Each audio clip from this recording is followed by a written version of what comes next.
Hello everyone, welcome to Learning Forum and आज की class में we will be doing the second chapter of our CBSE class 10th maths which is polynomials. Okay, so let us start. So polynomials क्या होते हैं? Polynomial is basically our equation जो हमको ये दी हुई है. So px equals to a naught plus a1x plus a2x square plus a3x square plus up to an xn. This is our polynomial. Polynomial is basically our एक algebraic expression है जिसका ये एक जनरल फॉर्म दिया हुआ है जहाँ पे ये जो है x जो है वो हमारा वेरिएबल है और ये जो हमारे a1, a2, a3 हमारे कांस्टेंट्स हैं वो उसके कोफिशिएंट्स कहलाते हैं. जैसे कि x का कोफिशिएंट जो है वो a1 कहलाएगा, x2 का x स्क्वायर का कोफिशिएंट जो है वो a2 कहलाएगा. Means x coefficients are the constants that are multiplied to the variable. Okay और पॉलिनोमियल की जो डिग्री है वो उसकी होती है द हाईएस्ट पावर. जो पॉलिनोमियल है उसकी हाईएस्ट जो पावर होगी वो उसकी डिग्री कहलाती है. So if we say like if I write A X plus B अगर मैंने लिखा तो यहाँ पे जो हमारा पॉलिनोमियल है इसकी डिग्री जो है वो 1 होगी क्योंकि यहाँ पे एक ही हमारा वेरिएबल दिया है और इसकी हाईएस्ट पावर जो है ये 1 है. सो अगर किसी पॉलिनोमियल की डिग्री 1 है तो इसे कहते हैं linear polynomials. This is our case of our linear polynomial. Quadratic कैसा होगा? ऐसा कुछ A X square plus B X plus C ये हमारा कहलाएगा क्वाड्रेटिक पॉलिनोमियल क्योंकि इसमें इसकी डिग्री जो है हाईएस्ट पावर जो है वो 2 है और इसकी डिग्री 2 है. इस वजह से ये हमारा क्वाड्रेटिक पॉलिनोमियल. फिर आते हैं हम अपने क्यूबिक पॉलिनोमियल पे जिसमें इसकी डिग्री होगी 3. तो इसका फॉर्म कुछ ऐसा होगा A X cube plus B X square plus C X plus D. So ये ध्यान रखना है कि ज़रूरी नहीं है कि सारे टर्म्स उस पॉलिनोमियल में हों लेकिन हाईएस्ट पावर जो है वो x की 3 होगी तो वो हमारा क्यूबिक पॉलिनोमियल होगा. इसका मतलब है कि अगर हमने ऐसा लिख दिया कुछ x क्यूब प्लस 3x तो ये भी हमारा पॉलिनोमियल ही है क्योंकि इसमें इसकी हाईएस्ट पावर 3 आ रही है. स्क्वायर वाला टर्म मिसिंग है, इससे कोई मैटर नहीं करता लेकिन हाईएस्ट जो डिग्री है वो हमारी हाईएस्ट पावर जो है वो हमारी 3 आनी चाहिए. देन हम उसको कहेंगे अपनी क्यूबिक पॉलिनोमियल. तो इसके आगे भी है 4 पावर भी हो सकती है तो 4 डिग्री होगी उसकी, 5 भी होगी लेकिन हमें फोकस करना है 3 तक. हमें क्वेश्चंस जो है वो 2 ही तक करने, क्वाड्रेटिक पॉलिनोमियल तक ही करने, लेकिन क्यूबिक क्या होता है वो भी हमें पता होना चाहिए. ठीक है. So polynomial is an algebraic expression जिसमें एक्स की अलग अलग जो हमारा वेरिएबल उसकी अलग अलग पावर रहेंगी. जो हाईएस्ट पावर होती है उसको उसकी डिग्री कहते हैं और based on that we have linear, quadratic and or cubic polynomials. Okay.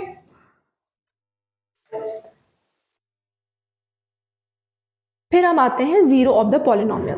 तो जीरो ऑफ द पॉलिनोमियल क्या होता है?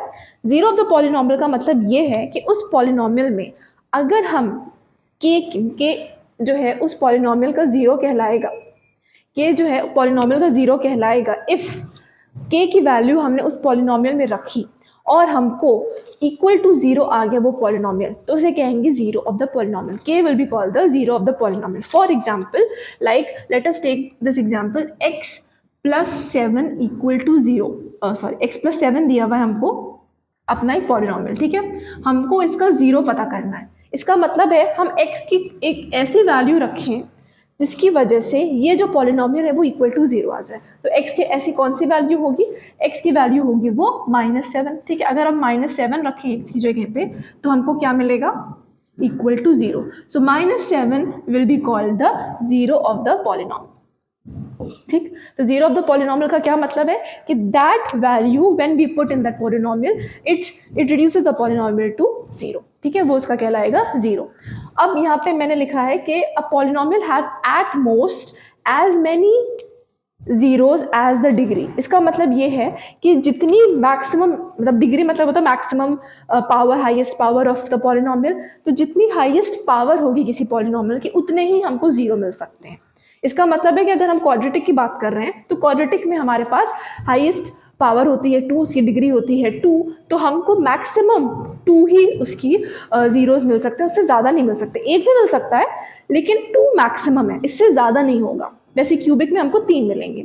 तो the degree of the polynomial tells us the maximum number of zeros that we can get. Okay, ये हमको ध्यान में रखना है। तो इसका मतलब अगर हम क्वाड्रेटिक की बात करेंगे तो हमको सिर्फ 2 ही मिलेंगे जीरोस, और अगर हम क्यूबिक की बात करेंगे तो हमको उसमें 3 जीरोस मिलेंगे। ओके, अब हम आते हैं आगे इसके, which is the geometric interpretation of the polynomial के जीरोस। जो हमारे जीरोस हैं उसका ज्योमेट्रिकली मतलब क्या होता है, जीरोस का क्या मतलब होगा अगर हम उसको ग्राफिकली बना के देखें। तो अगर हम एक लीनियर पॉलिनोमियल की बात करें तो लीनियर पॉलिनोमियल को अगर हम लीनियर पॉलिनोमियल को बनाएंगे ग्राफिकली तो एक स्ट्रेट लाइन मिलेगी। उस स्ट्रेट लाइन जहां पे भी वो एक्स एक्सिस पे कट करेगी वो उसका जीरो होता है। ठीक है, so geometrically the zeros of the polynomial means linear में कि it is a straight line which cuts the X axis, एक पॉइंट पे कट करेगी क्योंकि लीनियर है। ठीक है, इसका मतलब इसका ग्राफ होगा कुछ ऐसा। अगर हमने कोई लीनियर पॉलिनोमियल को ड्रॉ करा तो वो कुछ ऐसा ग्राफ बनेगा और वो एक पॉइंट पे कट कर रहा है एक्स एक्सिस को, तो ये जिस पॉइंट पे वो कट करेगा वो उसका जीरो कहलाएगा। ठीक है, और अगर हम क्वाड्रेटिक की बात करेंगे तो क्वाड्रेटिक में सिंस द पावर इज 2 तो वो 2 जगह पे कट कर सकता है। लेकिन क्वाड्रेटिक में हमारे 3 केसेस बनते हैं। वो 3 केसेस क्या है? हो सकता है कि हमको 2 सोल्यूशन मिले, इट मीन्स दैट वो कट करे 2 जगह पे। हो सकता है कि वो एक ही जगह पे कट करे, और हो सकता है कि वो कट ना भी करे, क्योंकि मैंने कहा ना कि जो पॉलिनोमियल है उसकी मैक्सिमम जो पावर है उतने हमको जीरोस मिलेंगे, उससे कम भी हो सकता है। ठीक है, जैसे क्वाड्रेटिक है उसके हमको 2 मैक्सिमम जीरोस मिल सकते हैं, एक भी मिल सकता है और नहीं भी मिल सकता है। जीरो जरूरी नहीं है कि एग्जिस्ट करे ही करे। ओके,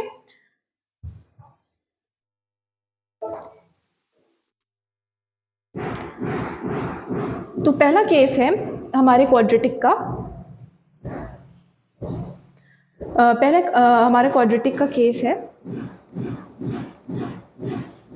कि जब हम we are taking there are 2 points, मतलब कि when the polynomial जब हम उसको ग्राफिकली बनाएंगे तो हमको एक पैराबोला मिलेगा, और पैराबोला का शेप कुछ ऐसा है, यू शेप का होता है। इट कैन बी अपवर्ड और ये क्या, it can be downward also. So this is our parabola. तो क्वाड्रेटिक पॉलिनोमियल का शेप होता है पैराबोला, जैसे कि लीनियर पॉलिनोमियल का शेप होता है स्ट्रेट लाइन। उसके बाद ये 2 जगह पे कट करेगा, है ना, ये 2 जगह पे कट कर रहा है, तो ये दोनों जो है हमारे जीरोस हैं। ठीक है, जहां जहां वो कट करेगा एक्स एक्सिस पे वो उसके जीरोस हैं, यहाँ पे और यहाँ पे। तो हमको पहला केस दे रहा है कि जब वो एक्स एक्सिस को 2 जगह कट करेगा तो हमको 2 यूनिक सोल्यूशंस मिलेंगे। 2 यूनिक मतलब कि 2 अलग अलग है, डिफरेंट है। ओके, ये हमारा पहला केस है।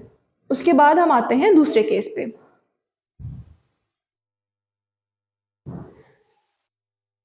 दूसरा केस है कि जब हमारा पैराबोला जो है वो टच कर रहा है एक्स एक्सिस को। टच का मतलब है कि एक पॉइंट पे टच कर रहा है ना, ऐसा होता है टच, यहाँ पे ये टच कर रहा है और यहाँ पे ये टच कर रहा है। तो अब हमें क्या मिल रहा है, एक्स एक्सिस पे एक पॉइंट पे वो टच कर रहा है, जिसकी वजह से हमें जो जीरो मिलेगा वो 1 मिलेगा। वहां पे 2 हमको अलग अलग डिफरेंट जीरोस मिल रहे थे जब वो कट कर रहा था 2 पॉइंट्स पे। यहाँ पे वो since it is touching the X axis जो है पैराबोला के टैंजेंट है, तो जो पॉइंट ऑफ टैंजेंसी है ना, जहाँ पे कॉन्टैक्ट में एक्स एक्सिस के, वो उसका जीरोस है, यहाँ पे भी और यहाँ पे भी। उसके बाद आते हैं तीसरे केस पे।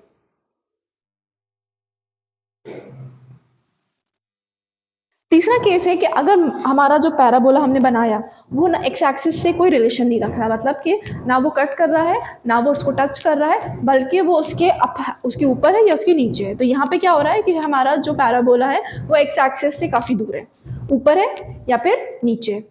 ठीक है, तो इससे एक्स एक्सिस पे कट ही नहीं कर रहा है, इस वजह से इसका जो है कोई भी जीरो नहीं होगा। सो एन क्वाड्रेटिक पॉलिनोमियल जिसका पैराबोला हम बनाने पे एक्स एक्सिस को ना टच करेगा ना कट करेगा, तो उसका एक जीरो एग्जिस्ट करेगा, there will be no zero, उसका कोई एग्जिस्ट नहीं करेगा जीरो। ठीक है, तो ये है हमारे 3 केसेस। हाँ, तो 3 केसेस क्या है, एक बार फिर से देख लेते हैं। पहला वाला केस है कि जब हमारा पैराबोला हमने बनाया अपने क्वाड्रेटिक पॉलिनोमियल का, वो 2 जगह पे कट कर रहा है एक्स एक्सिस को, तो हमारे पास 2 डिफरेंट सोल्यूशंस होंगे। अगर वो टच कर रहा है एक्स एक्सिस को तो हमारा एक यूनिक सोल्यूशन मिलेगा, और अगर वो एक्स एक्सिस को टच न कट कुछ नहीं कर रहा है, उसके अबव है या बिलो है, तो वो हमें कोई सोल्यूशन नहीं देगा, कोई जीरो नहीं मिलेगा हमको वहाँ पे।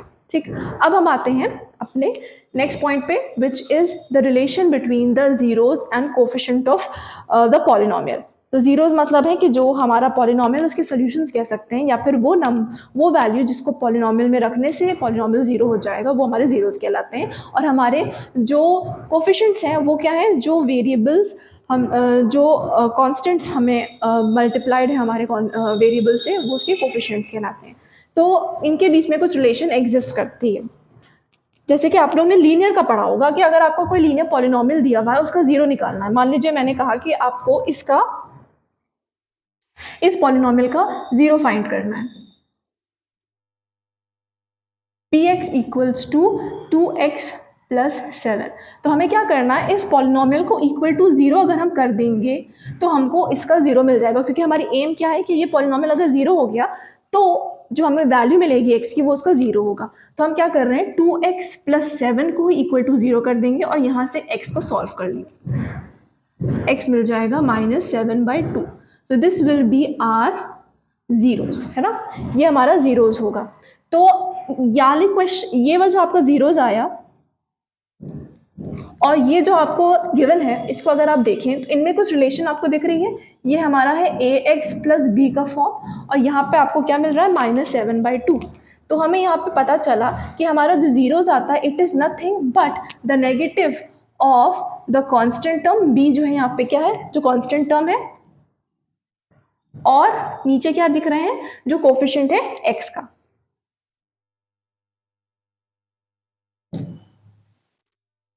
तो ये एक तरीके से रिलेशन आ गई कि हमारा जो जीरोस है वो क्या है, it is nothing but the ratio of the negative of the constant and the coefficient of x। ये हमारे लिए किसी में भी आप अप्लाई कर सकते हैं। जैसे कि मैंने कोई दूसरा क्वेश्चन लिया, मान लीजिए मैंने आपसे कहा कि इसको फाइंड करिए 3x प्लस 10।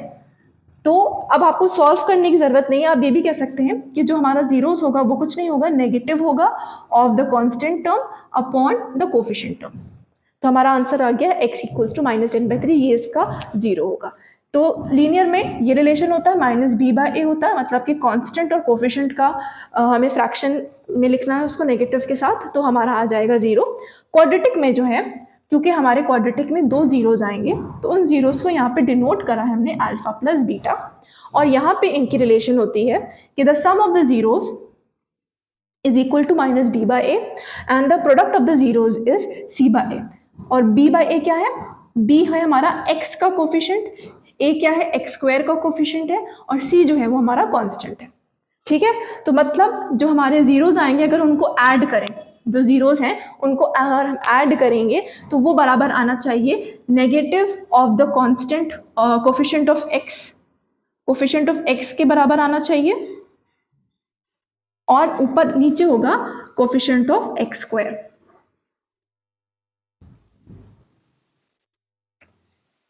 और इन्हीं दो जीरोस को अगर हम मल्टीप्लाई कर देंगे, उनका प्रोडक्ट ले लेंगे, तो that should be equal to the ratio of the constant and the coefficient of x²। सो हमारा जो प्रोडक्ट है अल्फा इंटू बीटा, वो होगा हमारा c/a, और c क्या है, कांस्टेंट टर्म है, और a क्या है, x² का कोफिशिएंट है। ठीक है, ये रिलेशन जो है वो हमको काफ़ी ध्यान से रखनी है, क्योंकि इस पे बेस्ड क्वेश्चंस होते हैं। तो रिलेशन क्या है, लीनियर की इजी है। लीनियर की है कि जो जीरो होता है एक ही मिलेगा लीनियर में, और वो होगा जो कांस्टेंट है और जो कोफिशिएंट है x का, उसका फ्रैक्शन लेना, नेगेटिव लगा देना है। हमारा जो जीरोज ऑफ द क्वाड्रेटिक है वो हमको, क्योंकि दो मिलेंगे, इस वजह से हमको दो इक्वेशन चाहिए सॉल्व करने के लिए। तो एक है हमारा sum of the zeros, sum मतलब है कि उन दोनों जीरोस को ऐड करेंगे, that would be equal to negative of the coefficient of x upon the coefficient of x²। और जो प्रोडक्ट ऑफ द जीरोस हैं, प्रोडक्ट ऑफ द जीरोस मतलब कि दोनों जो जीरोस उनको मल्टीप्लाई करेंगे, it should be equal to the constant upon the coefficient of x²। तो ये हमारा जो है इन दोनों के बीच में रिलेशन है।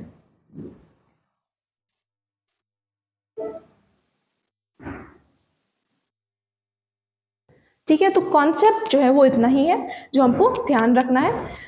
इसी पे बेस्ड जो है हम क्वेश्चंस देखते हैं जो इम्पोर्टेंट है इसके लिए।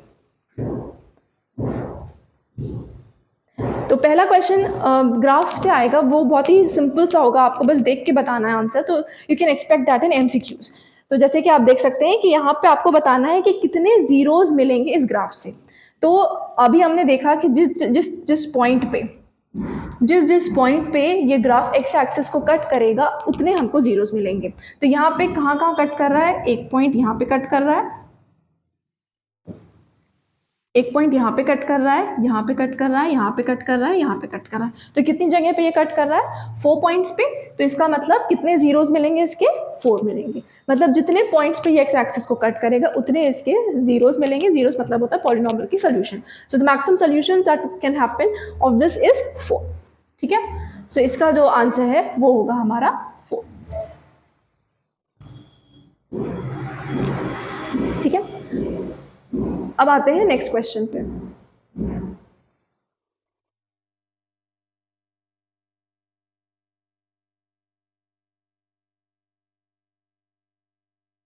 ओके, तो ये क्वेश्चन देखिए, ये इंपॉर्टेंट है क्वेश्चन।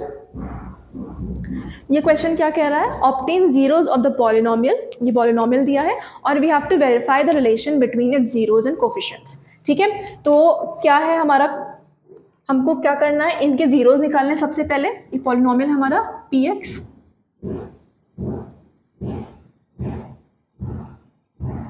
इसके जीरोस निकालने हैं पहले, और क्या करना है, रिलेशन को वेरीफाई करना है। रिलेशन क्या है कि जो इनके जीरोस आएंगे उनको ऐड करने पे हमको मिलना चाहिए -b/a। ठीक, और इनका जो मल्टीप्लाई करें, उनका जो प्रोडक्ट आए that should be equal to c/a, है ना, ये होना चाहिए। So we have to verify this. पहले निकालना तो पड़ेगा कि जो जीरोस हैं वो आए कैसे। तो जीरोस निकालने के लिए क्या करना है, इस पॉलिनोमियल को इक्वल टू 0 कर देना है, और जैसे कि कोई क्वाड्रेटिक इक्वेशन सॉल्व होती है वैसे ही इसको सॉल्व कर लेना है फैक्टराइजेशन मेथड से।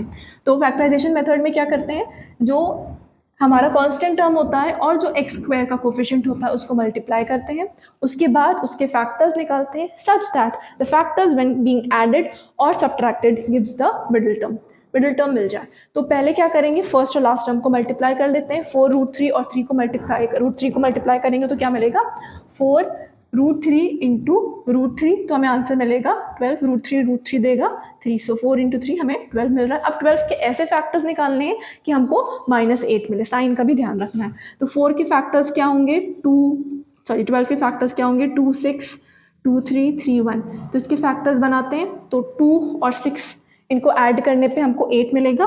And we have to keep in mind the sign, तो ये भी नेगेटिव होना चाहिए, ये भी नेगेटिव होगा, तभी दोनों को ऐड करने पे हमको -8 मिलेगा। इसका मतलब इसके फैक्टर्स हमें क्या मिले, -2 और -6। तो इसका फैक्टराइजेशन होगा √3x² -2x -6x + 4√3 = 0। अब क्या करना, इन दोनों टर्म में से कॉमन लेंगे, इन दोनों टर्म में से कॉमन लेंगे। ठीक है, कॉमन लेंगे, ब्रैकेट्स बनाएंगे, जीरो प्रोडक्ट रूल लगाएंगे एंड सॉल्व करके हमें x के 2 आंसर मिलेंगे।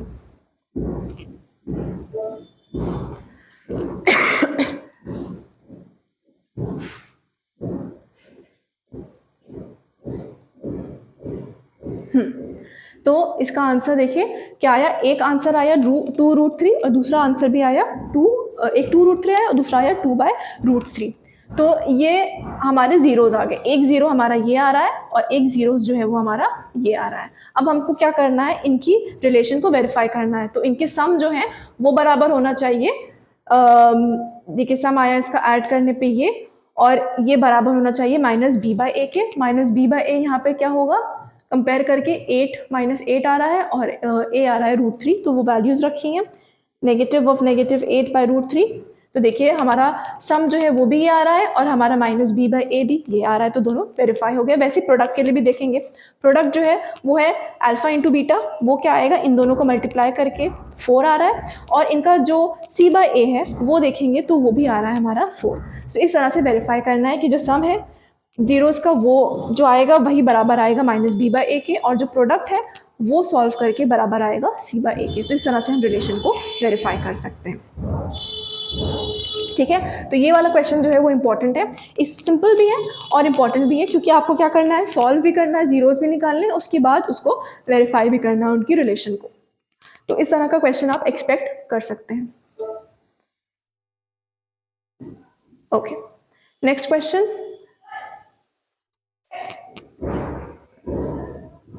ये वाला क्वेश्चन भी उसी का थोड़ा सा एडवांस्ड फॉर्म है। इसमें क्या कर रहे हैं, देखिए इन्होंने क्या दिया, if alpha and beta are the zeros of the polynomial then find the quadratic polynomial whose zeros are this and this. तो यहाँ पे क्या करा है, उन्होंने एक पॉलिनोमियल आपको दिया है ऑलरेडी, देखिए ये पॉलिनोमियल दिया हुआ है, इसके जीरोज दिए हैं अल्फा और बीटा, और एक और पॉलिनोमियल दिया हुआ है और कह रहे हैं इस पॉलिनोमियल से, इस जीरोज ऑफ द पॉलिनोमियल से एक पॉलिनोमियल फॉर्म करिए। मतलब पहले वाले में पॉलिनोमियल भी गिवन है और जीरोज भी दिए हैं, दूसरे वाले में उन्होंने जीरोज दे दिए हैं, उससे आपको पॉलिनोमियल पे जाना है। तो अगर आपको किसी जीरो से आपको पॉलिनोमियल फॉर्म करना है तो क्या करना पड़ेगा, it would be X square minus sum of zeros plus product of zeros, उससे आपकी पॉलिनोमियल फॉर्म हो जाएगी। तो यहाँ पे जो सम होगा उसकी वैल्यू रख के x से मल्टीप्लाई करना है, प्लस द प्रोडक्ट उसकी वैल्यू रखनी है, और उससे जो है आपका सॉल्व हो जाएगा द जीरोज। ठीक है, तो इसके लिए क्या करना है, हमें यहाँ पे देखते हैं कि इनका सम क्या होता है, फिर हम उस पर जाएंगे। ठीक, तो इनका सम क्या आएगा, alpha square upon beta plus beta square upon alpha, इनका सम करेंगे तो ये आएगा alpha cube plus beta cube upon alpha beta. ठीक, ये आ रहा है। और इसमें हम क्या करेंगे, इन दोनों की वैल्यू हमको अभी नहीं पता है, इन दोनों की वैल्यू निकालने के लिए हमको क्या करना पड़ेगा, पहले वाले पॉलिनोमियल पे जाना पड़ेगा, इसीलिए उन्होंने पहला वाला पॉलिनोमियल दिया है। पहले वाले पॉलिनोमियल का यूज़ करके हम अल्फा और बीटा की वैल्यू निकाल लेंगे, जो वैल्यूज आएंगी उसको इसके में सब्सटीट्यूट करके इससे हम इनका सम निकाल लेंगे। सम क्या करेंगे, इन दोनों को ऐड करके ये आएगा, और इनका जो प्रोडक्ट है वो निकालने के लिए क्या करेंगे, alpha square upon beta into beta square upon alpha, इससे क्या आएगा हमारा अल्फा बीटा आएगा। ठीक है, तो ये वैल्यू हम यहाँ पे रखेंगे और ये वाली वैल्यू जो है हम यहाँ पे रखेंगे, और हमारा जो है वो सॉल्व हो जाएगा। ठीक है, तो इसको सॉल्व करने के लिए क्या करना पड़ेगा, इसमें हम रिलेशन यूज़ करेंगे, एक्स स्क्वायर एफ एक्स दिया हुआ है ना, F X equals to 3x square minus 4x plus 1, इसमें A X square plus B X plus C use करके इनका सम निकाल लेंगे, अल्फा प्लस बीटा निकाल लेंगे। अल्फा प्लस बीटा क्या आएगा, minus B by A which will be this, और अल्फा इंटू बीटा करेंगे तो अल्फा इंटू बीटा होगा सी बाई ए दिस। इनका यूज़ करके अल्फा प्लस बीटा और अल्फा इंटू बीटा करके अल्फा और बीटा की वैल्यू निकाल लेंगे, फिर उसको हम इसमें सब्स्टिट्यूट करके सॉल्व करेंगे।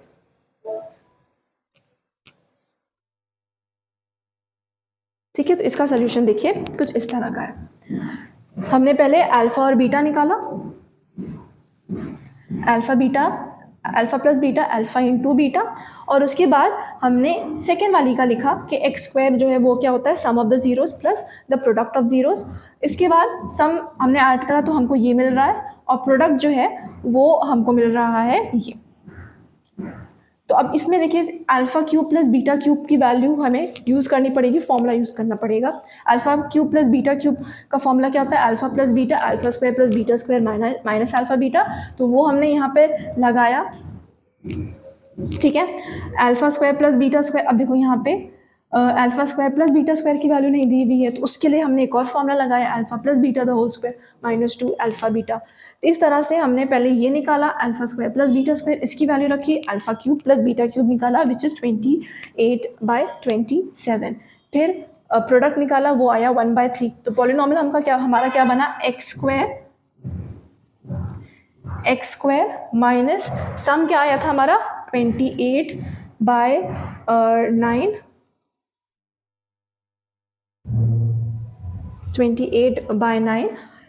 x plus 1/3।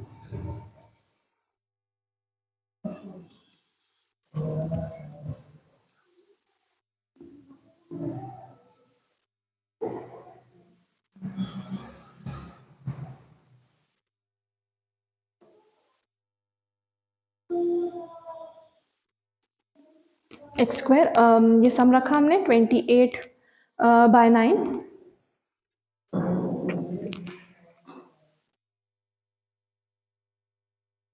28/9 और अल्फा इंटू बीटा आया 1/3। इसको सॉल्व करते हैं, तो एलसीएम अगर हम यहाँ पे लेंगे तो ये आएगा हमारा 9 तो ये हो जाएगा 9x² minus 28x plus 3।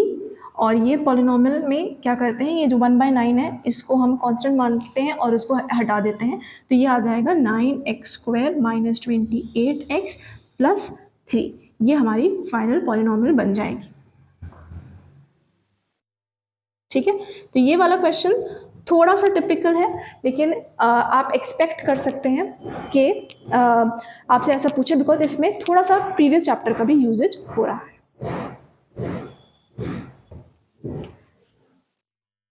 Okay, so this was the question. ये थोड़ा सा टिपिकल है, लेकिन आपको अगर एक्सपेंशन की फॉर्मूलाज जो है वो भी इसमें याद होनी चाहिए along with the concept of our polynomial, then you will be able to solve this. तो इस तरह के क्वेश्चंस भी आप एक्सपेक्ट कर सकते हैं। ओके,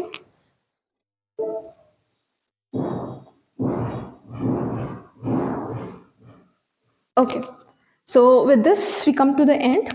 तो पॉलिनोमियल के जो कॉन्सेप्ट्स हैं और इम्पॉर्टेंट क्वेश्चंस हैं we covered in this class, and in the next class hopefully we will do some other concept and some other topic. Till then, take care and Jai Hind.